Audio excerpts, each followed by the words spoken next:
Bismillahirrahmanirrahim. Assalamu alaikum wa rahmatullahi wa barakatuh. Dear students, I welcome to all of you in the online class of FEI. I hope you are all fine. Dear students, today we will discuss a new topic, that is laws of refraction of light, and it will be the lecture number 15 of this chapter light. तो students, आज के इस topic में हम laws of refraction discuss करेंगे और refract index भी और रिफ्रैक्ट इंडेक्स के टाइप्स वो भी हम इस टॉपिक में डिस्कस करेंगे। तो स्टूडेंट्स, लॉज ऑफ रिफ्रैक्शन को पढ़ने से पहले हम कुछ केसेस यहाँ पे डिस्कस करने जा रहे हैं। तो स्टूडेंट्स, यहाँ पे आप याद रखिएगा कि ये जो केस फर्स्ट है, ये जो केस नंबर फर्स्ट है, इसमें आप देखिएगा कि light is traveling from rarer medium to denser medium. Refraction of light when it goes from rarer medium to a denser medium.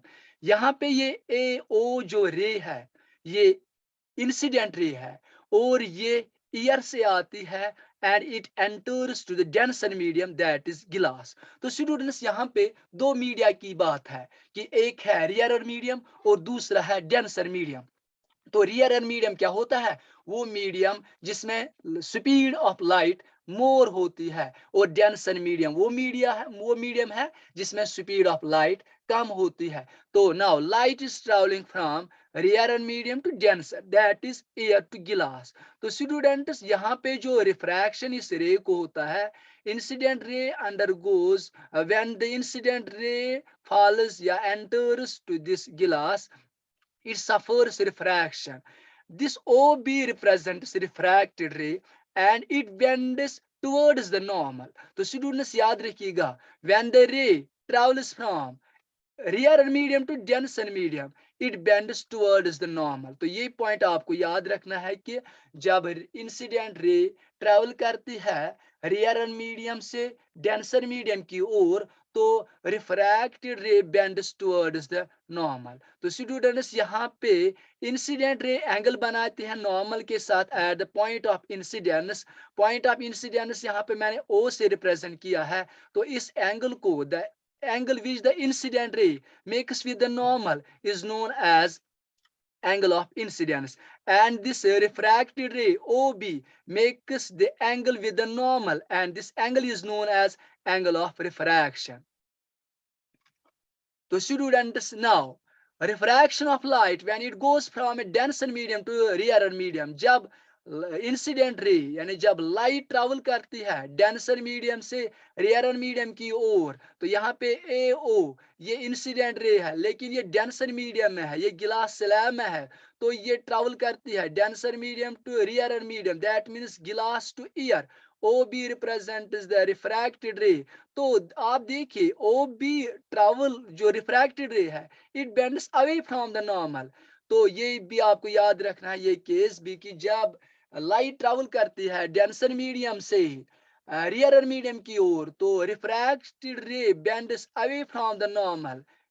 Next students, light going from air into glass and again into air, या इसको हम नाम ये भी दे सकते हैं कि light going from rarer medium into denser medium and then again into rear medium. तो इसमें हम देखेंगे कि इसमें क्या होता है। आप देखिए इंसिडेंट रे ए ओ ये ट्रेवल करती है ईयर इनटू गिलास और दिस रे देन ट्रेवल्स फ्रॉम गिलास into again year, that means कि जब ये इंसिडेंट रे आती है ईयर में ये ट्रेवल करती है, फिर ये जाती है इस गिलास स्लैब में, तो गिलास स्लैब से ये फिर बाहर आती है तो अगेन ईयर में जाती है। इसी को हम नाम देते हैं year.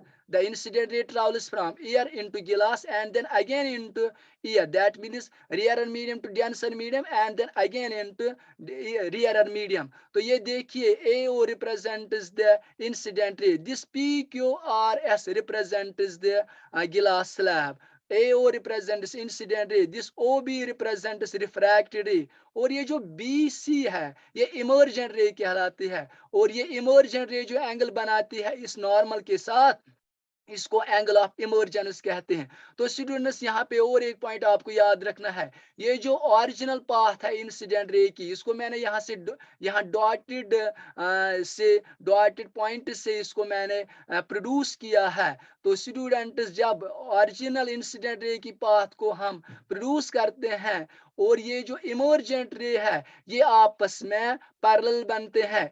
Incident original path of incident ray को जब हम प्रोड्यूस करते हैं और ये जो इमर्जेंट रे है ये दो आपस में पैरेलल होते हैं, और इन दो के बीच जो डिस्टेंस है इसको लेटरल डिस्प्लेसमेंट कहते हैं। तो लेटरल डिस्प्लेसमेंट स्टूडेंट्स याद रखिएगा, द डिस्टेंस या the length between the emergent ray and this incident ray, this distance is known as lateral displacement या लेटरल शिफ्ट भी इसको कहते हैं।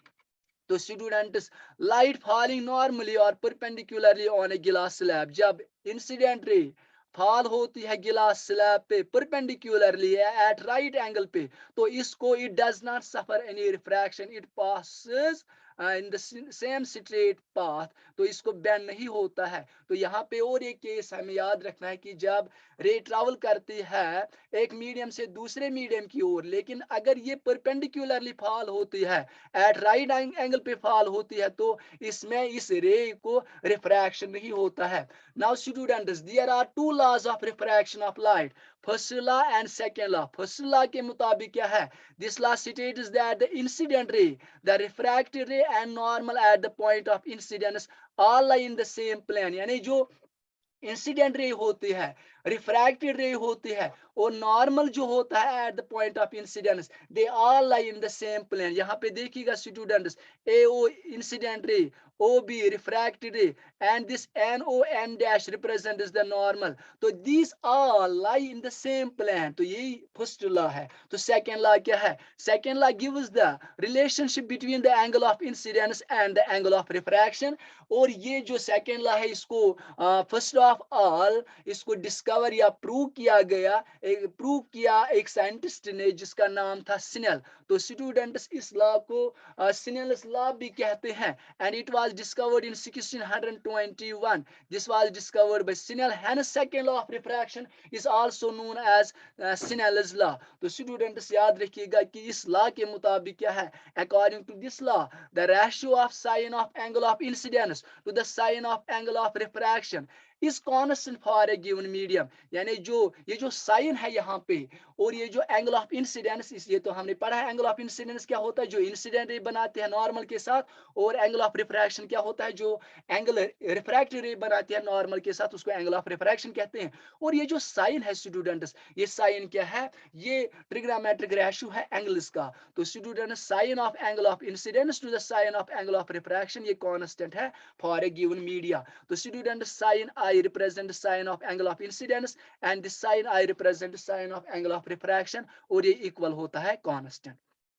And this students, this constant is known as refractive index, और इसको denote किया जाता है NC। तो रिफ्रैक्टिव इंडेक्स की डेफिनेशन यहाँ पे बनती है sin I by sin R equal to constant, this constant is known as refractive index. तो sin I by sin R equal to n, या n equal to sin I by sin R। तो students ये याद रखिएगा। तो students यहाँ पे हम एक एग्जांपल लेते हैं, एक न्यूमेरिकल लेते हैं। Suppose angle of incidence for a ray of light is 37 degree. तो एंगल ऑफ इंसिडेंस क्या है, 37 डिग्री। तो students, angle of refraction suppose it is 24 degree. तो सेकंड लॉ के मुताबिक n यानी refractive index equal sin I by sin R, n equal to sin 37, क्योंकि I का वैल्यू यहाँ पे 37 डिग्री है और R का वैल्यू है 24 डिग्री। तो स्टूडेंट, साइन जो 37 डिग्री है इसका वैल्यू है 0.60, और जो साइन 24 डिग्री है इसका वैल्यू है 0.40 डिग्री, 0.40। तो स्टूडेंट, जब इसको हम डिवाइड करते हैं व्हेन वी सॉल्व दिस, तो we get n equal to 1.50, this is the refractive index of glass 1.50। तो स्टूडेंट्स यहाँ पे याद रखिएगा कि और एक डेफिनेशन है रिफ्रैक्टिव इंडेक्स की, कि वो है कि स्पीड, यहाँ पे लाइट जो ट्रेवल करते हैं एक मीडियम से दूसरे मीडियम की ओर, तो यहाँ पे इसको मैंने रिप्रेजेंट किया है मीडियम 1 से, और यहाँ पे मीडियम 2। तो यहाँ पे speed of light suppose first medium में है स्पीड ऑफ लाइट की v1 और speed of light second medium है वो v2 है। तो स्टूडेंट्स रिफ्रैक्टिव इंडेक्स की डेफिनेशन और एक बनती है कि the refractive index of medium 2 with respect to medium 1 is equal to the ratio of speed of light in medium 1 to the speed of light in medium 2, यानी n12 equal to v1 divided by v2। तो refractive index of medium second with respect to medium 1 is equal to v1 divided by v2. v1 represents the speed of light in first medium and v2 represents the speed of light in second medium। तो students, refractive index if light is going from one medium other than vacuum or air to another medium, then the value of refractive index is called relative refractive index। जब light travel करते हैं एक medium से दूसरे medium की ओर लेकिन other than vacuum और air, यानी गिलास टू वाटर जाएगी या वाटर टू गिलास जाएगी, इसमें एयर या ये वैक्यूम नहीं है, तो इस रिफ्रैक्टिव इंडेक्स को उस वक्त रिलेटिव रिफ्रैक्टिव इंडेक्स कहते हैं। तो स्टूडेंट्स एब्सोल्यूट रिफ्रैक्टिव इंडेक्स क्या है? जब लाइट ट्रैवल करती है एक मीडियम से दूसरे मीडियम की ओर, यानी वैक्यूम टू एयर, यानी वैक्यूम और एयर टू अनदर मीडियम, यानी एक मीडियम हमें वैक्यूम लेना है या एक मीडियम हमें एयर लेना है, दूसरा मीडियम और कोई लेना और कुछ लेना है, चाहे चाहे आप वाटर लोगे या गिलास लोगे। तो एक मीडियम इससे मैंने क्या लिया, वैक्यूम और एयर, और दूसरा मीडियम और कोई मीडियम लिया, तो उस वक्त इस रिफ्रैक्टिव इंडेक्स को एब्सोल्यूट रिफ्रैक्टिव इंडेक्स कहते हैं। तो नाउ यहाँ पे रिफ्रैक्टिव इंडेक्स mg, यानी refractive index of glass is equal to speed of light in air और vacuum to speed of light in glass. तो mg equal to 3 into 10 raised power 8, क्योंकि air या वैक्यूम में speed of light क्या है 3 into 10 raised power 8 metre पर second, और speed of light in गिलास है 2 into 10 raised power 8 मीटर पर सेकंड। तो इसको जब आप डिवाइड करोगे you will get refractive index of गिलास इक्वल टू 1.5 या 1.50। तो स्टूडेंट्स आज हमने इस लेक्चर में इस टॉपिक में हमने लॉज ऑफ रिफ्रैक्शन डिस्कस किए हैं, और यानी 2 लॉज हैं और रिफ्रैक्टिव इंडेक्स की डेफिनेशन दी कि रिफ्रैक्टिव इंडेक्स क्या होता है, और उसके भी 2 टाइप्स है, रिलेटिव रिफ्रैक्टिव इंडेक्स और absolute refractive index. Relative refractive index उस वक्त हम एयर या वैक्यूम नहीं लेते हैं और कोई अलग 2 मीडिया लेते हैं, और एब्सोल्यूट रिफ्रैक्टिव इंडेक्स में एक मीडियम एयर या वैक्यूम लेते हैं और दूसरा और कोई मीडियम, चाहे गिलास लोगे या वाटर लोगे। तो स्टूडेंट्स आई होप कि आपकी टॉपिक अच्छी समझ में आया होगा। इस टॉपिक के रिलेटेड आपको कोई भी क्वेरी होगी तो आप मेरे साथ कांटेक्ट कीजिएगा। फी अमानिल्लाह, अस्सलाम वालेकुम व रहमतुल्लाहि व बरकातहू।